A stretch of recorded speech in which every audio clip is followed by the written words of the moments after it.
अस्सलाम वालेकुम नाज़रीन, मैं हूं मोहम्मद शाहज़ेब अली और आज मैं आप लोगों के लिए लेकर आया हूं बहुत ही मज़ेदार कटलेट स्नैक्स बनाने की रेसिपी। ये बनाना बहुत ही आसान है और अगर आप लोगों के घर कोई मेहमान आ जाते हैं तो ये बहुत ही तेज़ी से तैयार हो सकते हैं और ये खाने में बहुत ही मज़ेदार। तो चलिए देखते हैं किस तरह बनाते हैं। बिस्मिल्लाहिर्रहमानिर्रहीम। इनको बनाने के लिए आप लोगों को जो सबसे बेसिक चीज़ें चाहिए उनमें आप लोगों ने कुछ ब्रेड के स्लाइसेस ले लेने हैं। इसके बाद आप लोगों ने 2 से 3 दरमियाने साइज़ के आलू लेने हैं जिनको आप लोगों ने बॉयल करके मैश कर लेना है। इसके बाद आप लोगों को 3 अंडों की ज़रूरत है और फिर आपने 2 दरमियाने साइज़ के प्याज लेने हैं जिनको आपने बिल्कुल बारीक काट लेना है।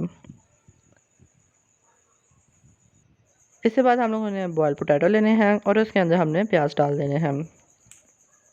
इस जगह पे आप लोग इसके अंदर सब्ज़ धनिया भी डाल सकते हैं। ये ऑप्शनल है, अगर आप लोगों की मर्ज़ी हो तो आप डालें, अगर आपकी मर्ज़ी ना हो तो ये ना डालें। इसके बाद इसके अंदर मसाले जाएंगे। मसालों में सबसे पहले आधी चम्मच खुश्क मेथी, फिर इसके बाद इसके अंदर आधी चम्मच नमक जाएगा, 1 चम्मच कुटी हुई लाल मिर्च और 1 चम्मच पिसा हुआ खुश्क धनिया जाएगा। इसके अलावा इसके अंदर और कोई मसाले शामिल नहीं होंगे। इसके बाद हाथों की मदद से हमने इन सारी चीज़ों को अच्छे तरीके से मिक्स कर लेना है। हम लोगों ने इसके अंदर नमक कम इसलिए डाला है क्योंकि आलू बॉयल करते हुए हम लोगों ने उस वक्त इसमें डाल लिया था, इसलिए ताकि नमक ज़्यादा ना हो जाए तो हमने इसके अंदर और नमक नहीं डालना। तो आप देख सकते हैं कि ये अच्छे तरीके से बिल्कुल तैयार हो चुका है। तो अब हम लोगों ने इसको साइड पे कर लेना है और हम लोगों ने ब्रेड के स्लाइसेस तैयार कर लेने हैं। सबसे पहले हम लोगों ने ब्रेड के स्लाइसेस को थोड़ा सा साइड पे करना है, मतलब कि इतने से आप लोगों ने ब्रेड के स्लाइस लेने हैं कि ये आसानी से काटे जा सकें। इसके बाद हमने इनको एक दूसरे के ऊपर अच्छे तरीके से सेट करना है और इनके 4-4 टुकड़े हमने कर लेने हैं।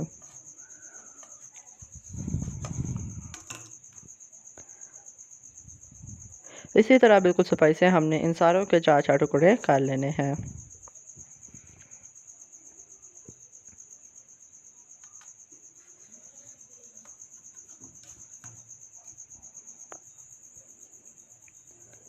तो आप देख सकते हैं कि ब्रेड के स्लाइसेस हमने सारे काट लिए हैं। तो अब हम लोगों ने इनको साइड पर कर लेना है।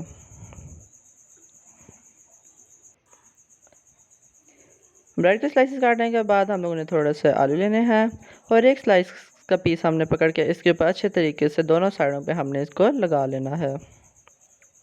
हम लोगों ने इसको बिल्कुल अच्छे तरीके से लगाना है ताकि इसको तलते वक्त ये उतर ना जाए।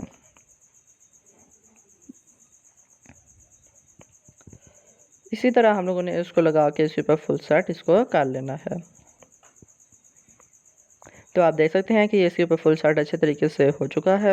तो अब हम लोगों ने एक ट्रे लेनी है और बना के इसके अंदर हमने इसको रख लेना है। इसी तरह हम लोगों ने इनको सारों को बना लेना है। अगर आप इस तरह बना के ज़्यादा सारे रख लें और इनको आप फ्रीज़ कर लें तो ये आपके 2 से 3 महीने बिल्कुल भी ख़राब नहीं होंगे और अगर आप लोगों के घर कोई मेहमान आ जाएँ तो आप इनको बहुत ही जल्दी तैयार कर सकते हैं। तो आप देख सकते हैं कि हमारे सारे कटलेट्स तैयार हो चुके हैं।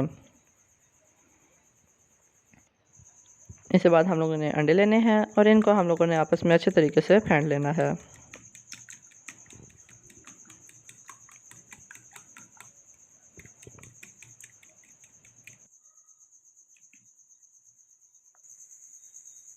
तो इसके बाद हम लोगों ने एक तवा लेना है, इसके नीचे हमने मीडियम हाई फ्लेम पर चूल्हा ऑन करना है और इसके ऊपर हम लोगों ने थोड़ा सा घी डाल देना है।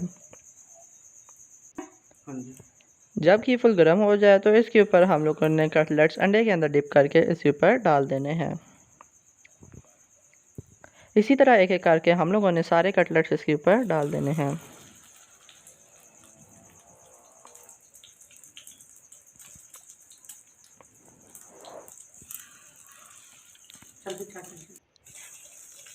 हम लोगों ने इसके ऊपर सारे कटलेट्स डाल दिए थे और इनको तकरीबन 2 से 3 मिनट हम लोगों ने मीडियम हाई फ्लेम पर एक साइड से हम लोगों ने तैयार कर लिया है।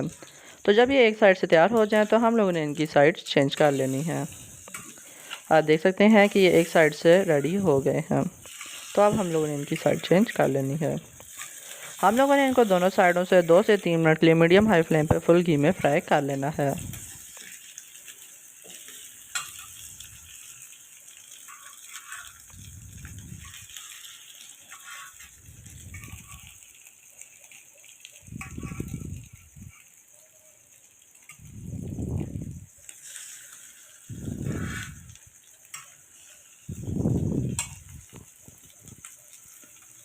तो अब हमने इनकी सारी साइड चेंज कर ली हैं और हमने इनको इस साइड से भी 2 से 3 मिनट के लिए फुल फ्राई कर लेना है।